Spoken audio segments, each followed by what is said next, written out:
Top quality और consistent performance के लिए सिर्फ सिल्वर पंप नाम याद रखना।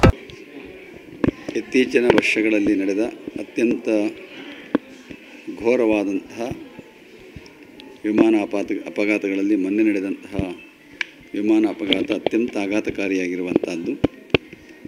ಅದರಲ್ಲಿದ್ದಂತಹ 240ಕ್ಕೂ ಹೆಚ್ಚು ಜನ, ಒಟ್ಟು ಇವತ್ತಿಗೆ ನೋಡಿದ್ರೆ 260 ಅಂತ ಹೇಳ್ತಾ ಇದ್ದಾರೆ. ಮಕ್ಕಳು ಸೇರಿ ಎಲ್ಲರೂ ಕೂಡ 260, 265, 70 ಜನ ಇವತ್ತು ದುರ್ಮರಣಕ್ಕೆ ಒಳಗಾಗಿದ್ದಾರೆ.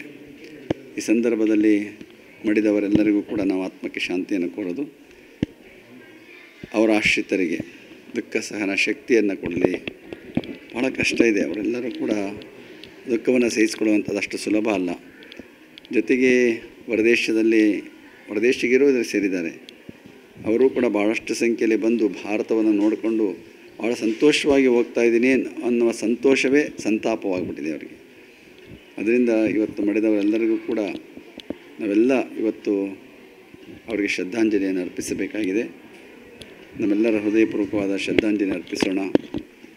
ಅವರ ಆಶ್ರಿತರಿಗೆ ಇವತ್ತು ಅವರ ಅಗಲಿಕೆಯ ನೋವು ಕಡಿಮೆ ಆಗುವಾಗೆ ಅವರಿಗೆ ಭಗವಂತ ಶಕ್ತಿಯನ್ನು ಕೊಡಲಿ ಅಂತ ಹಾರೈಸ್ತಾ, ಇವತ್ತು ವಿಮಾನ ಪ್ರಯಾಣ ಸುಖವಾ ಸುರಕ್ಷಿತವಾ ಅನ್ನುವಂತಹ ಪ್ರಶ್ನೆ ಎಲ್ಲರಿಗೂ ಉದ್ಭವ ಆಗ್ತಾಯಿದೆ. ಅದರಲ್ಲಿಯೂ ಕೂಡ ನಮ್ಮ ಭಾರತದ ಹೆಮ್ಮೆಯ ಇಂಡಿಯನ್ ಏರ್ವೇಸ್ ಇದು.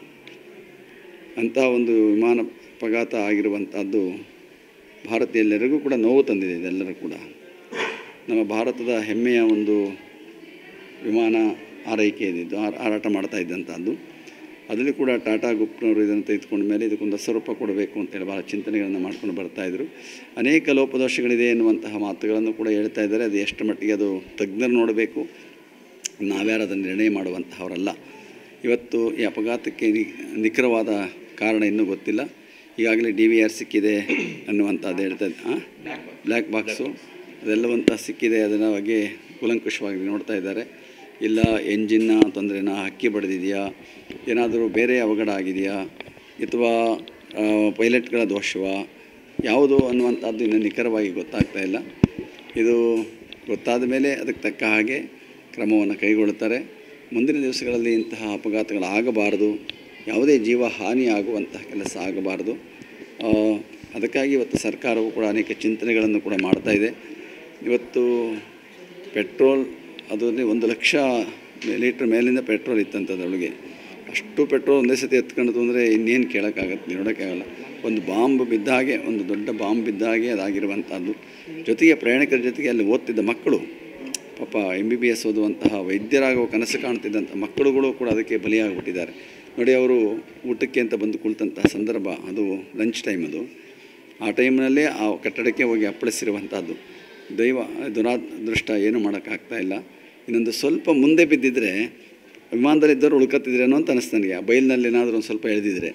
ಆದರೆ ಅದು ವಿಮಾನ ಹೋಗಿ ಕಟ್ಟಡದ ಮೇಲೆ ಅಪ್ಪಳಿಸಿರೋದ್ರಿಂದ ಇದು ಇಂತಹ ಘಟನೆ ಆಗಿದೆ. ಅದರಲ್ಲೂ ಕೂಡ ಒಂದು ಮಿರಾಕಲ್ ಅಂದರೆ ಒಬ್ಬ ಪ್ರಯಾಣಿಕನೂ ಬದುಕಿದ್ದಾನೆ ಅದರೊಳಗೆ. ಆಮೇಲೆ ಯಾರೋ ಹೋಗಬೇಕಾಗಿದ್ದವರು ತಡವಾಗಿ ಬಂದಿದ್ದಕ್ಕೆ ಹೋಗಿಲ್ಲ ಅಂತಾರೆ. ಅದೆಲ್ಲ ಇರಲಿ, ಅವೆಲ್ಲ ಸಾಧ್ಯ ಏನಿಲ್ಲ. ನೋಡಿ, ಸಾವು ಕಟ್ಟಿಟ್ಟ ಬುತ್ತಿ ಎಲ್ಲರಿಗೂ ಕೂಡ. ಆದರೆ ಯಾವಾಗ ಯಾರಿಗೆ ಬರುತ್ತೆ ಅಂತ ಹೇಳೋದಕ್ಕೂ ಸಾಧ್ಯ ಇಲ್ಲ, ಇಲ್ಲಿ ಬರುತ್ತೆ ಅಂತ ಹೇಳೋದಕ್ಕೆ ಸಾಧ್ಯ ಇಲ್ಲ. ಆದರೆ ಇದು